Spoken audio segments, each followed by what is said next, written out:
रूस और यूक्रेन की लड़ाई और उसको रोकने के चक्कर में जो नई लड़ाई खड़ी हो रही है, इन्हीं के डिटेल्स से चाहे प्रिंट मीडिया हो, चाहे डिजिटल मीडिया हो, चाहे इलेक्ट्रॉनिक मीडिया हो, इनके सारे प्लेटफॉर्म भरे पड़े हैं।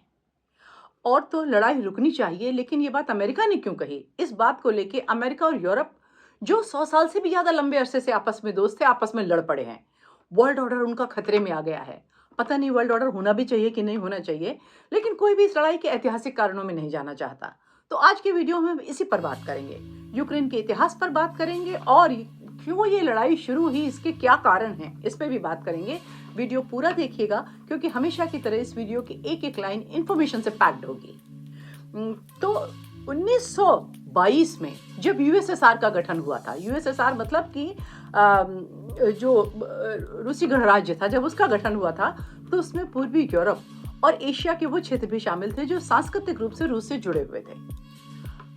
कजाक और यूक्रेनी हमेशा से ही रूसी लोक कथाओं का हिस्सा रहे हैं। मतलब ये सारी चीजें आपस में, ये सारे क्षेत्र आपस में गुथे हुए हैं। तो इसलिए जब ये हुआ था गठन यूएसएसआर का, तो राजनीतिक कारण थे, सामरिक कारण थे, पर सांस्कृतिक कारण भी थे। ये सब आपस में एकजुट हो गए थे। दूसरे वर्ल्ड वॉर के बाद रूस लगातार मजबूत हो रहा था और नए नए बने यूएन में जिन 3 देशों को वीटो पावर मिली थी, चीन और अमेरिका के बाद, वो रूस था। और वो रूस जो था, खामखा वो चीन और अमेरिका के सम्मिलित इरादों में पलीता लगाया करता था।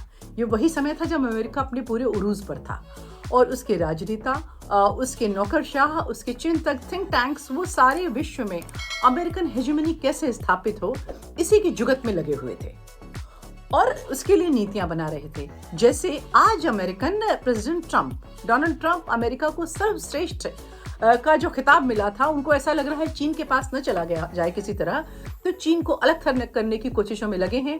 और उसके लिए वो रूस को और भारत को कभी व्यापार का और चीजों का गाजर दिखाते हैं और कभी टैरिफ का डंडा दिखाते हैं। लेकिन मुझे लगता नहीं है कि कोई इस बार फर्क विशेष पड़ने वाला है। इसी काम के लिए उस समय इन्होंने सोचा था कि हम रूस का और तो कुछ नहीं कर सकते, ये बहुत शक्तिशाली, बहुत बड़ा देश है, क्यों ना इसके टुकड़े करते हैं। और ये आप सोचिए ना, जैसे हमारा एक पड़ोसी एक बड़ा लूजर कायर देश है जो कि भारत के संग यही करने की कोशिश करता रहता है। वैसे सब लोग जानते हैं वो अपने आप दम पर तो कुछ करता नहीं है, वो तो किसी न किसी महाशक्ति की सहायता और उकसावे पर ही ये करता है। तो जैसी आज कोशिश वो कर रहा है, मतलब हम लोग सुन तो रहे, सुनते सुनते 75 साल हो गए उसी कोशिश में है। वैसी ही कुछ कोशिश उस समय अमेरिका ने यूएसएसआर के विरुद्ध करने की सोची और कोशिशें करते करते करते करते अंत में 26 दिसंबर 1991 को रूस का ऑफिशियली विघटन हो गया और उनके वो जो प्रदेश थे जिनको कॉन्स्टिट्यूएंट रिपब्लिक कहते थे, उनमें रूस समेत 15 टुकड़े हो गए उसके, जिनमें सबसे बड़ा रूस रह गया और बाकी जो है 15 उसमें से जो कॉन्स्टिट्यूएंट रिपब्लिक थे वो अलग अलग देश बन के हो गए।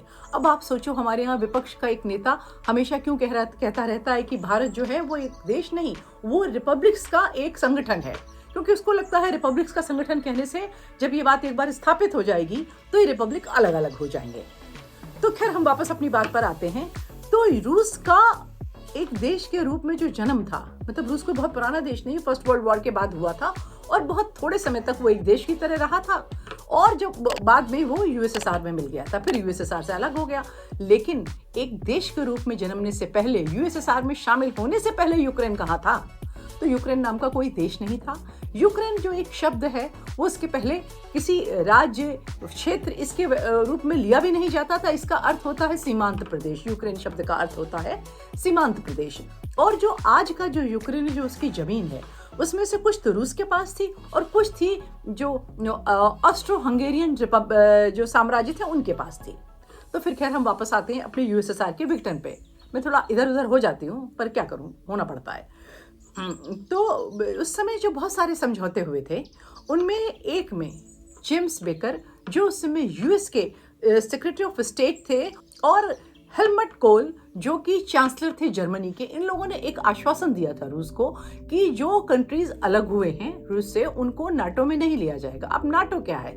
नाटो एक मिलिट्री अलायंस है और उसमें जो उसका बाइंडिंग ट्रीटी है, उसका आर्टिकल 5 कहता है अगर किसी भी नाटो कंट्री पे कभी आक्रमण किया जाएगा तो सारे नाटो कंट्रीज मिलके उसके साथ खड़े होंगे और लड़ाई करेंगे। मतलब सेना, हथियार, उसमें हर चीज देना और जाकर लड़ना एक ट्रीटी का एक हिस्सा है। तो उन्होंने ये कहा था कि नाटो जो है अपना ईस्टवर्ड एक्सपेंशन नहीं करेगा। ईस्टवर्ड मतलब जो कि रूस की साइड वो अपना एक्सपेंशन नहीं करेगा, मतलब जो रूस की सीमा से लगते हुए देश हैं, जो रूस से अलग होकर देश बने हैं, उनको नाटो में नहीं शामिल करेगा।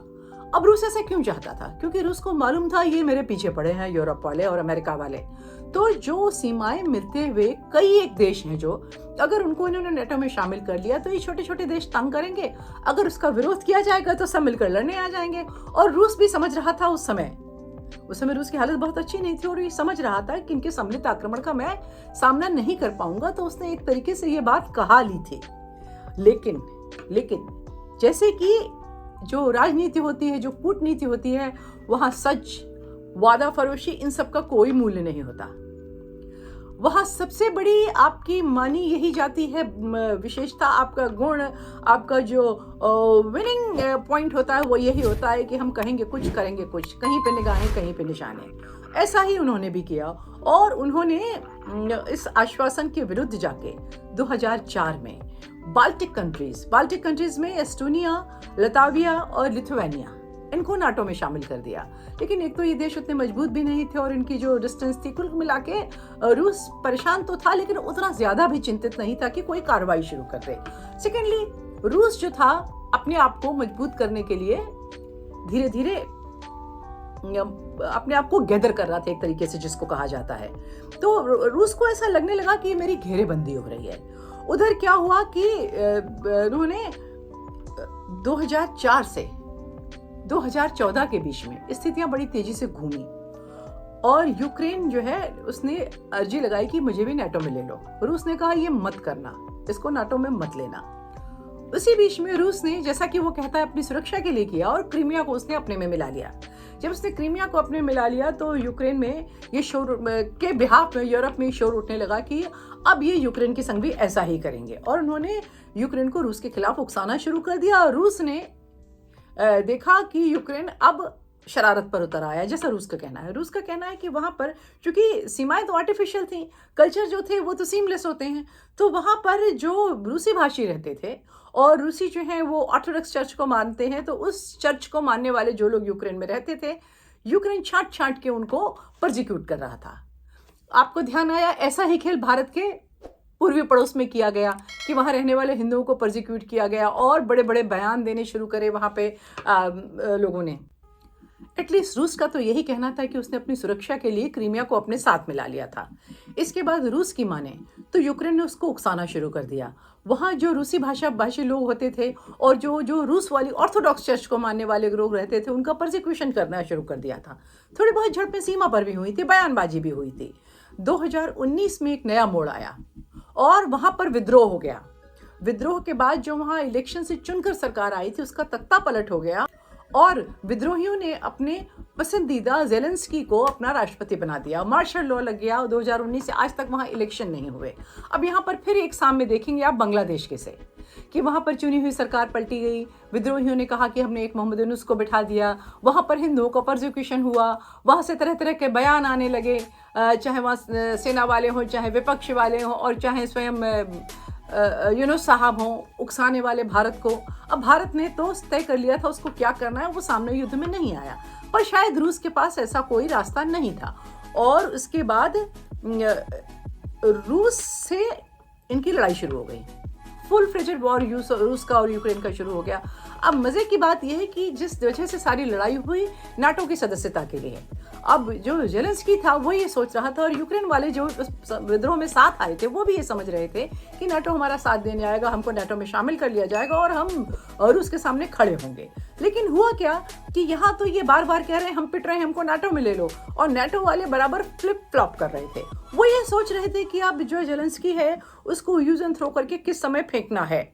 और इन्होंने 2023 में कह दिया कि नहीं कोई जरूरत नहीं इनको नाटो में आने की, कैंसिल।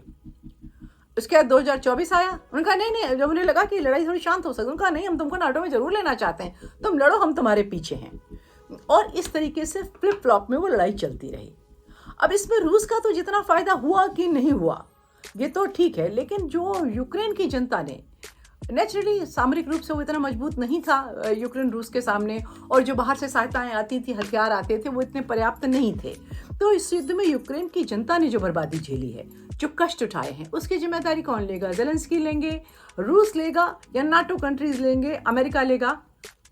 इस युद्ध में वहाँ इतनी बड़ी हानि हुई है, जान माल की इतनी ज़्यादा हानि नुकसान हुआ है जिसकी भरपाई लंबे समय तक नहीं हो पाएगी।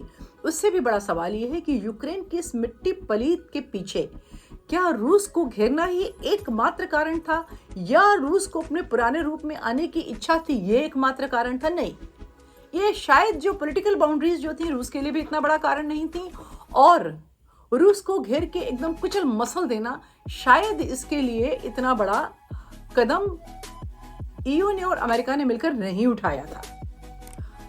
ऐसा लगता नहीं है। मानने वाले तो ये भी कहते हैं कि हमेशा कुछ ऐसी शक्तियां होती हैं जो बहुत इंटरेस्टेड होती हैं दुनिया में युद्ध चलते रहें, इससे वो फलती फूलती हैं, उनके पास पैसे आते हैं और वो बहुत आर्थिक रूप से आगे बढ़ते चले जाते हैं। अब इसकी एक तीसरी वजह भी बताई जाती है। मतलब एक वजह तो हो गई कि रूस को घेरना या रूस को अपना साम्राज्य बढ़ाना, दूसरी वजह हो गई कि जो आर्म्स लॉबी है कि वो ये चाहती है कि लड़ाई होती रहे और हथियार बिकते रहें। लेकिन अभी कुछ दिनों से एक तीसरी वजह भी सामने आई है। यूक्रेन की धरती के जो अंदर रेयर अर्थ मिनरल्स हैं, वो भी एक वजह हो सकती है। रूस, अमेरिका, नाटो, ईयू के सबकी नज़र जो है कहाँ है? उस रेयर अर्थ मिनरल्स पर ही है, और सब ये चाह रहे हैं कि हमारा यहाँ पे कब्जा हो जाए और इसको हम बांट लें और ले लें। कहते हैं कि यूके ने तो अंदर अंदर 100 साल का कॉन्ट्रैक्ट कर भी लिया है कि यहाँ का मिनरल हम खोदेंगे और निकालेंगे। जो प्रेसिडेंट ट्रम्प हैं वो बार बार ये कह रहे हैं कि हमने तुमको इतने पैसे दिए, बदले में हमको यहाँ माइनिंग करने दो। अभी जो माइनिंग होगी, माइनिंग में बहुत लंबा समय लगता है, फिर उसको प्रोसेस करने में बहुत समय लंबा लगता है। अब आप पूछेंगे जो रेयर अर्थ मिनरल है आखिर उसमें ऐसी क्या खास बात है जिसके लिए ये परेशान है? तो जो सेमीकंडक्टर और माइक्रोचिप बनते हैं उसके लिए रेयर अर्थ मिनरल की जरूरत होती है। अभी चीन पर उसका लगभग एकाधिकार है, तो चीन पर डिपेंडेंस है एक तरीके से। दूसरी बात है कि वहाँ वो बहुत महंगी चीज़ है, तो इसलिए सब लोग उसके पीछे हैं। और जो सेमीकंडक्टर और जो माइक्रोचिप होते हैं उसके बिना ना तो कोई जो सोफिस्टिकेटेड है हथियार चल सकते हैं, मिसाइल्स चल सकती हैं, ना आपके डोमेस्टिक जो बहुत सारे उपकरण होते हैं वो चल सकते हैं, कारें नहीं बनती, सोलर लाइट नहीं बनती। मतलब कि जो एक समय में सोना था, पेट्रोल था, आज वो रेयर अर्थ मिनरल वो रूप धारण करते जा रहे हैं। अब इसको मिनरल को खान से निकालने, माइनिंग करने और इसको प्रोसेस करने, संशोधन करना जो है इसका बहुत मुश्किल काम होता है। इसके लिए बहुत एडवांस टेक्नोलॉजी की आवश्यकता होती है। धरती से जब तक ये निकलेगा और प्रोसेस होगा तो तब तक विश्व का एक बड़ा दादा बैठ के जब तक वहाँ ये काम शुरू नहीं कर देता, यूक्रेन की जनता का तो ईश्वर ही मालिक है। यूक्रेन ने अमेरिका से एक बात कही थी कि मैं समझौता कर लूंगा, लेकिन आप पहले बताइए रूस से हमारी सिक्योरिटी की आप क्या गारंटी देते हैं। तो ट्रंप ने अपने एक बयान में ये बात कही कि जब हम वहां बैठ करके माइनिंग कर रहे होंगे तो हमारा माइनिंग करना ही एक सुरक्षा की बहुत बड़ी गारंटी होगा। जब अमेरिका वहां बैठा है तो रूस वहां हमला नहीं करेगा। अब ये कितनी अजीब सी बात है कि रूस तुमको लूट लेगा, इसलिए रुक जाओ, हम आकर तुमको पहले लूट लें। कितनी अजीब सी बात है ये। अब लोग कहते हैं ज़ेलेंस्की को बहुत अपार पैसा मिला है, उसने जो उसको एड मिलती थी अमेरिका से और ईयू से उसमें भी बहुत पैसे बनाए हैं। कोरोना के बाद जो डूबती हुई इकॉनमी थी बहुत से देशों की, तो जो वहाँ के जो हथियार बिके हैं, बिकते क्या है, मतलब होता क्या है कि एक कंपनी हथियार वहाँ देती है और यूएस और ईयू उनको एड देता है, उससे वो हथियार के पैसे चुकाता है। मतलब हमारा पैसा है, हमारे ही हथियार हैं, हमने तुमको दिए, तुमने हमारे पैसे से पेमेंट कर दी। इससे जो जनता होती है उस देश की, मतलब जैसे यूएस की कहें, तो वहाँ उसको भी कोई खास लाभ नहीं होता कि कंट्री की इकॉनमी बहुत अच्छी है, कुछ मुट्ठी भर लोगों को फायदा होता है। तो ट्रम्प कहते हैं कि हम इसी षड्यंत्र को तोड़ने के लिए आए हैं और हम इस लड़ाई को बंद कराना चाहते हैं, लेकिन हम इस लड़ाई को तब बंद कराएंगे जब तुम्हारी सुरक्षा के लिए हम वहां आकर बैठ जाएंगे। तो यूक्रेन और यूक्रेन की जनता, यूक्रेन देश, यूक्रेन की जनता, वो तो मुझे लगता है उसके लिए तो लूज लूज कंडीशन है। अब ये सोचने की बात है, तो क्या 1990 और 91 में यूक्रेन की जो स्थिति जब वो रूस के साथ था, क्या वो आज की स्थिति से भी बुरी स्थिति? ऐसा तो लगता नहीं है। हुआ ये है कि बड़ी बड़ी ताकतों ने अपने अलग अलग फायदों के लिए यूक्रेन को एक मोहरा बनाया है और लगभग नष्ट कर दिया है। यही एक समझने की बात है हम सब लोगों के लिए कि कभी भी कोई भी कंट्री में ऐसी स्थिति आती है जहां पर जो बाहर की पावर्स हैं वो कंपेल कर रही होती हैं देश को कि वो कुछ एक्शन ले, और जो हमारे कंट्री के हेड्स होते हैं वो सांस रोक कर बैठे रहते हैं, उस हिसाब से एक्शन नहीं करते हैं, जैसे बांग्लादेश के मामले में हुआ। पूरी स्थिति वैसी ही थी जैसे रूस को उकसाया गया था कि भारत बांग्लादेश पे चढ़ दौड़े, बांग्लादेश तो सत्यानाश हो, भारत भी सत्यानाश हो।